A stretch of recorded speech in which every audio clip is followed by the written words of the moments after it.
जय हिंद दोस्तों, मैं हूं दीपेंद्र सिंह राठौड़। स्वागत करता हूं आपके अपने YouTube channel Kurukshetra classes Ajmer पर।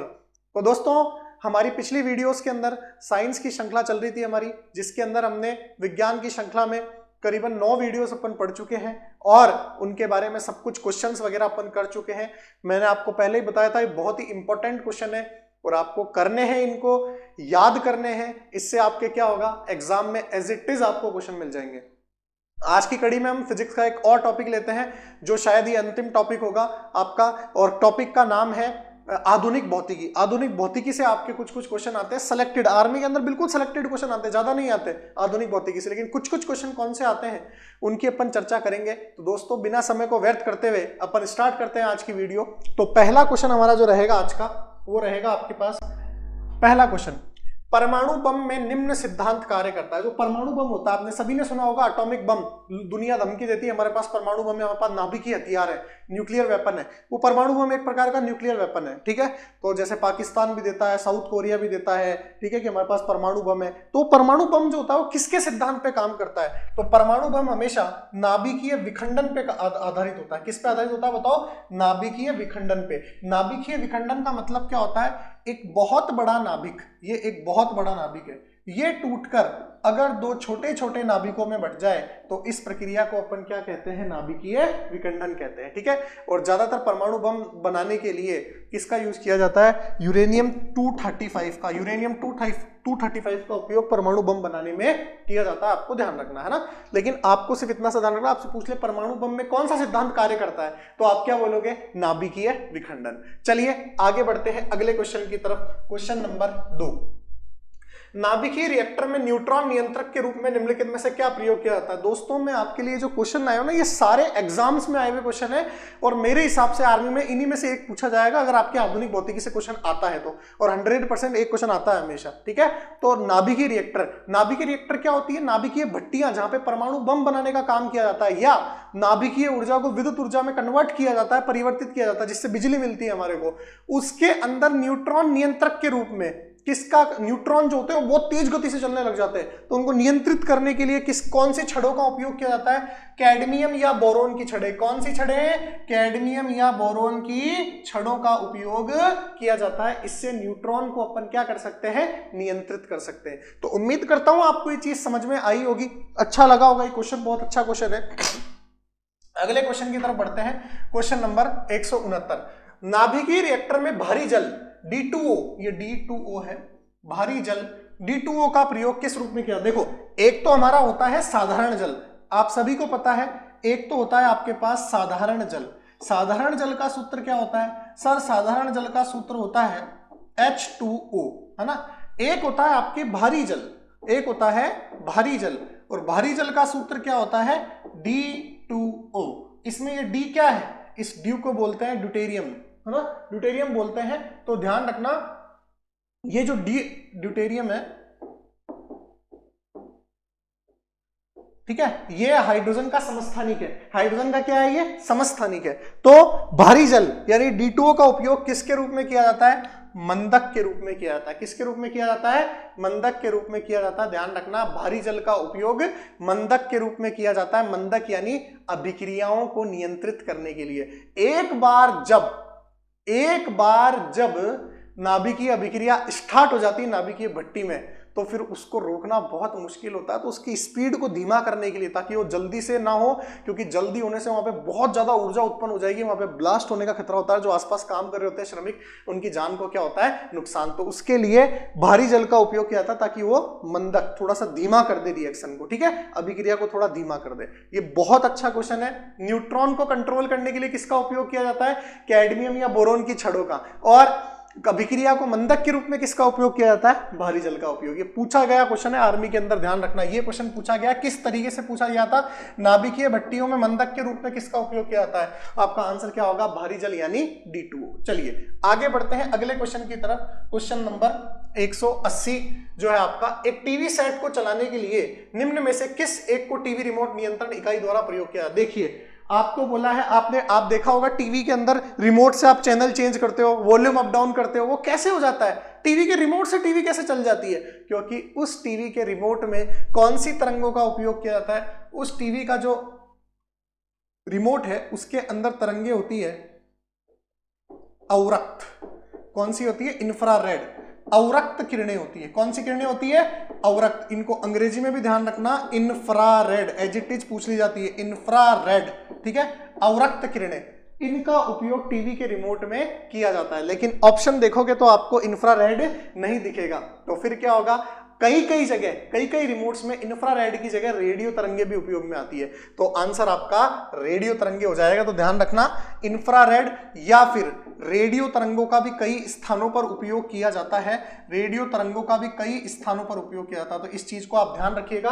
आपका आंसर हो जाएगा इंफ्रारेड यानी रेडियो तरंगे, मतलब अवरक्त किरणें। और अगर अवरक्त किरणें ऑप्शन में ना हो तो आपका आंसर क्या हो जाएगा दोस्तों? रेडियो तरंगे। चलिए, उम्मीद करता हूं आपको एक क्वेश्चन समझ में आया होगा। ये बहुत अच्छे क्वेश्चन है, पूछे जाते हैं। अगले क्वेश्चन की तरफ बढ़ते हैं। नाभिक का आकार क्या है? देखिए, नाभिक, ये परमाणु होता है, ये एटम है। इस परमाणु के अंदर अगर मैं बात करूं नाभिक होता क्या है, तो मैं उसकी बात कर रहा हूं आपके पास। नाभिक होता क्या है? तो देखिए, ये परमाणु है और इस परमाणु के अंदर ये जो चीज है ये है आपके पास नाभिक। क्या है? ये आपके पास नाभिक है। तो परमाणु के अंदर क्या पाया जाता है? नाभिक। लेकिन अगर मैं बात करूं अब, तो जो परमाणु का आकार होता है, अगर मैं आकार की बात करूं, अगर ये परमाणु है, ये क्या है आपके पास? परमाणु है। ये परमाणु है, तो इस परमाणु का जो आकार है, इस परमाणु का आकार हो जाता है 10 की घात -10 मीटर। कितना हो जाता है? 10 की घात -10 मीटर। और 10 की घात -10 मीटर को कल ही मैंने बताया था क्या कहा जाता है? 10 की घात -10 मीटर को एंगस्ट्रॉम कहा जाता है। क्या कहा जाता है? एंगस्ट्रॉम। एक एंगस्ट्रॉम किसके के बराबर होता है? 10 की घात -10 मीटर के बराबर होता है। तो एक एंगस्ट्रॉम 10 की घात -10 मीटर। तो कोई परमाणु का आकार पूछ ले तो क्या हो जाएगा? एक एंगस्ट्रॉम 10 की घात -10 मीटर। लेकिन जो नाभिक होता है भाई लोगों, नाभिक जो होता है उसका आकार होता है 10 की घात -15 मीटर। 10 की घात -15 मीटर। और 10 की घात -15 मीटर जो होता है, इसको क्या कहा जाता है भाई लोगों? इसको कहा जाता है फर्मी। क्या कहा जाता है? इसको फर्मी कहा जाता है। क्या कहा जाता है? फर्मी कहा जाता है। तो 10 की घात -15 मीटर को क्या कहा जाता है? फर्मी। तो आपसे पूछ ले नाभिक का आकार किस कोटि का होता है? फर्मी की कोटि का होता है। फर्मी एक वैज्ञानिक का नाम था, उसके सम्मान में 10 की घात -15 मीटर को क्या कहा जाता है? एक फर्मी कहा जाता है। तो नाभिक का आकार फर्मी की कोटि का होता है, परमाणु का आकार एंगस्ट्रॉम की कोटि का होता है। तो आंसर हो जाएगा 10 की घात -15 मीटर। ये 10 की घात -15 मीटर है, ध्यान रखना। तो आंसर हो जाएगा ऑप्शन नंबर डी, 10 की घात -15 मीटर, या इसकी जगह फर्मी भी लिखा आ सकता है। नाभिक का आकार किस कोटि का होता है? फर्मी की कोटि का। उम्मीद करता हूं आपको परमाणु और नाभिक का दोनों का आकार समझ में आया होगा। आगे बढ़ते हैं अगले क्वेश्चन की तरफ। अगला क्वेश्चन है, रेडियो कार्बन डेटिंग विधि किसकी उम्र ज्ञात करने के लिए? जो रेडियो कार्बन डेटिंग विधि होती है जिसमें C14 C13 का यूज किया जाता है, उसके अंदर कार्बन 14 का उपयोग किया जाता है। कार्बन का समस्थानिक होता है ये। तो रेडियो कार्बन डेटिंग विधि के अंदर किनकी उम्र ज्ञात करने का उपयोग किया जाता है? तो जीवाश्म, है ना, जो जीवाश्म होते हैं, जीवों के अंश जो होते हैं, उनकी उम्र ज्ञात करने के लिए। जैसे डायनासोर का कोई अंश मिला है, कितने साल पुराना था डायनासोर, ये ज्ञात करने के लिए कार्बन डेटिंग विधि का उपयोग किया जाता है। तो जीवाश्मों की आयु ज्ञात करने के लिए, किसकी आयु ज्ञात करने के लिए? जीवाश्मों की आयु ज्ञात करने के लिए कौन सी विधि का उपयोग किया जाता है? कार्बन डेटिंग विधि का उपयोग किया जाता है। चलिए आगे बढ़ते हैं अगले क्वेश्चन की तरफ।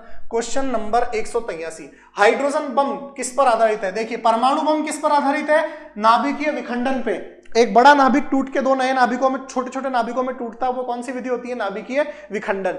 हाइड्रोजन बम किस पर आधारित है? हाइड्रोजन बम आधारित है नाभिकीय संलयन पर। नाभिकीय संलयन क्या होता है? दो छोटे छोटे नाभिक मिलकर एक बड़ा नाभिक बनाते हैं। इस विधि को क्या कहा जाता है? नाभिकीय संलयन कहा जाता है। तो हाइड्रोजन बम किस पर आधारित है? नाभिकीय संलयन पर आधारित है। और परमाणु बम किस पर आधारित है? नाभिकीय विखंडन पर आधारित है। ठीक है दोस्तों, ध्यान रखना। अगले क्वेश्चन की तरफ बढ़ते हैं।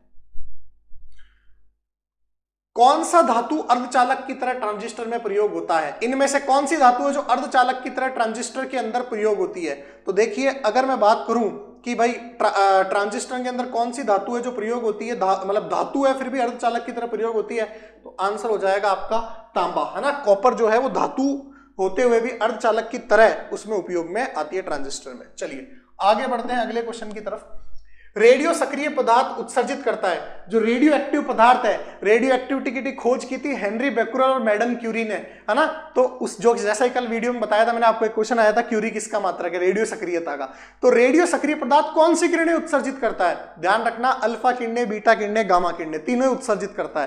तो रेडियो सक्रिय पदार्थ अल्फा भी करता है, गामा भी करता है, बीटा भी करता है, तो आंसर हो जाएगा ऑप्शन नंबर डी, ये सभी। ठीक है दोस्तों, बहुत आसान क्वेश्चन है, याद रखना था आपको। अगले क्वेश्चन की तरफ बढ़ते हैं। निम्न में से किसकी सर्वाधिक भेदन क्षमता होती है? भेदन क्षमता क्या होती है? पेनिट्रेशन पावर, यानी भेदने की क्षमता, सबसे ज्यादा सहन करने की क्षमता किसके अंदर होती है? तो ध्यान रखना, अल्फा, बीटा और गामा किरणों में सबसे ज्यादा गामा किरणों की भेदन क्षमता होती है। बहुत ही शानदार क्वेश्चन है ये, कई बार आर्मी के अंदर पूछा जा चुका है। मैं आपको बता दूं, ये क्वेश्चन आप पुराने जो भी बच्चे कहीं आपके लगे हुए होंगे, तो जिन्होंने पेपर दे रखा होगा आर्मी का, पूछ लेना, ये क्वेश्चन बहुत फेमस है और लोग याद रखते हैं। किसकी भेदन क्षमता सबसे ज्यादा होती है? गामा किरणों की। ठीक है दोस्तों, आगे बढ़ते हैं अगले क्वेश्चन की तरफ। क्वेश्चन नंबर 187, किस तरंग की आवर्ती सबसे ज्यादा होती है? देखिए, विद्युत चुंबकीय तरंगों के स्पेक्ट्रम में सबसे ज्यादा आवर्ती होती है आपके पास गामा किरणों की। किसकी होती है दोस्तों?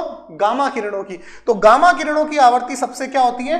ज्यादा होती है। गामा किरणों की फ्रीक्वेंसी, गामा किरणों की आवर्ती सबसे क्या होती है? ज्यादा होती है। ध्यान रखना, गामा किरणों की आवर्ती सबसे ज्यादा होती है। तो सबसे ज्यादा आवर्ती किसकी होती है? गामा किरणों की। सबसे ज्यादा आवर्ती किसकी होती है? गामा किरणों की। अगर पूछ ले सबसे ज्यादा तरंग दैर्घ्य किसकी होती है, यानी वेवलेंथ किसकी ज्यादा होती है, तो आप क्या बोलोगे? सर ये सबसे ज्यादा वेवलेंथ जो होती है वो रेडियो तरंगों की होती है। किसकी होती है बताओ? रेडियो तरंगों की। तो सबसे ज्यादा तरंग दैर्घ्य तो रेडियो तरंगों की होती है, सबसे ज्यादा आवर्ती किसकी होती है? गामा किरणों की। याद रखना, आपको डायरेक्ट पूछा जाएगा, यही पूछा जाएगा बस, सबसे ज्यादा। अच्छा, अगला क्वेश्चन आ गया, किस तरंग की तरंग दैर्घ्य सबसे ज्यादा होती है? तो आंसर क्या हो जाएगा? रेडियो तरंग। सबसे ज्यादा आवर्ती किस तरंग की होती है? गामा किरणों की। चलिए आगे बढ़ते हैं अगले क्वेश्चन की तरफ। क्वेश्चन नंबर 189, ग्रीन हाउस प्रभाव पृथ्वी के वायुमंडल का गर्म होना है, इसका क्या कारण है? ध्यान रखना, कार्बन डाइऑक्साइड गैस, ठीक है, ग्रीन हाउस प्रभाव में बहुत ज्यादा योगदान देती है। लेकिन ऐसी कौन सी किरणें हैं जिनके कारण ग्रीन हाउस इफेक्ट होता है?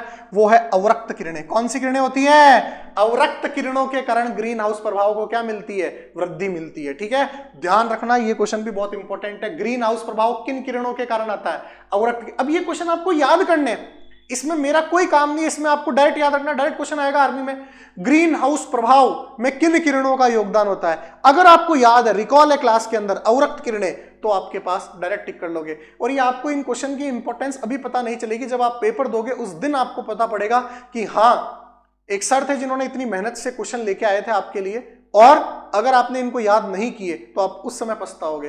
तो मैं दोस्तों को ज्यादा क्वेश्चन नहीं हुए, अभी तक फिजिक्स कंप्लीट होने वाली है, क्वेश्चन हुए 189, ओनली 189। इसी तरीके से बायोलॉजी, केमिस्ट्री में एग्जाम से पहले आपकी पूरी करूंगा, ठीक है, क्वेश्चंस के माध्यम से। मैं गारंटी देता हूं आपको, सारे क्वेश्चन आपको यहीं से मिलेंगे। तो लेकिन शर्त क्या है? आपको इनको याद करना पड़ेगा, पढ़ना पड़ेगा अच्छे से। ठीक है दोस्तों, थोड़ा सपोर्ट करिए हमारा, तभी होगा आपका ये पूरा सिस्टम सेट। ठीक है, क्वेश्चन तभी आपके एग्जाम्स में पूछे जाएंगे डायरेक्ट। आगे बढ़ते हैं अगले क्वेश्चन की तरफ। नेक्स्ट क्वेश्चन, और शायद अंतिम क्वेश्चन है ये, निम्न में से कौन सा एक अर्धचालक है? देखिए, फास्फोरस तो अधातु है, लकड़ी अधातु है, कांच अधातु है, सिलिकॉन जो है वो एक क्या है? अर्धचालक है, जो धातु की तरह भी काम करती है और अधातु की तरह भी। चलिए आगे बढ़ते हैं अगले क्वेश्चन की तरफ। इलेक्ट्रॉनिक चार्ज स्टोर करने के लिए, इलेक्ट्रॉनिक चार्ज मतलब विद्युत आवेश स्टोर करने के लिए हमारे TV set, computer, radio set में कौन से उपकरण का इस्तेमाल किया जाता है? ये क्वेश्चन पहले भी रिपीट कर चुका हूं मैं, आ चुका है पहले ये क्वेश्चन। वैद्युत आवेश को संग्रहित करने वाली इकाई का नाम है कौन सी डिवाइस है वो? संधारित्र। क्या नाम है उसका?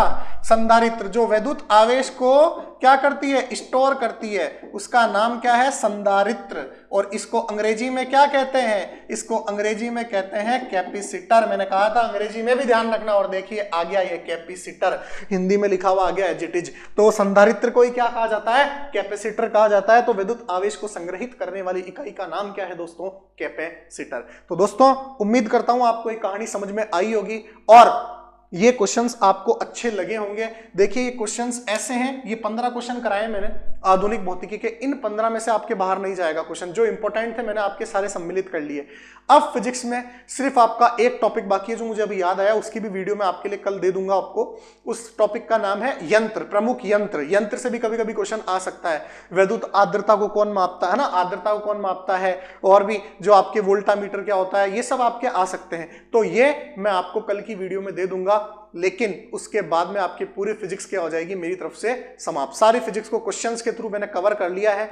अब उसके बाद में आपके केमिस्ट्री का पोर्शन लूंगा। मैंने मेरी तरफ से पूरी मेहनत करी है, आप अपनी तरफ से पूरी करिए और इन क्वेश्चंस को याद कीजिए और हमारी वीडियोस को ज्यादा से ज्यादा शेयर कीजिए। दोस्तों मेहनत करते रहिए, ठीक है, क्योंकि बिना करे जय जयकार नहीं होती और कोशिश करने वालों की कभी हार नहीं होती। तो आपको इस बात को ध्यान रखना है, अगर आप कुछ करोगे नहीं तो आपका कुछ नहीं हो सकता। आपको लिखने पड़ेंगे क्वेश्चन, सिर्फ देखने से नहीं होगा, वीडियो में देख लिया, टीवी से, आप इसको लिखोगे, याद करोगे, तभी हो पाएगा। मैं आपको एक वादा दे दिया, हमारा जो कंटेंट है उसी में से क्वेश्चन आएंगे आपके पास, ठीक है। जो भी आपके क्वेश्चन जीके के चल रहे हैं, साइंस के चल रहे हैं, मैथ्स के चल रहे हैं, उन सब में आपके वही आएंगे। और हमारे लाइव टेस्ट में जरूर जुड़ते रहिएगा। रोज आपका एक लाइव टेस्ट पेपर होता है, उसमें जरूर जुड़िएगा।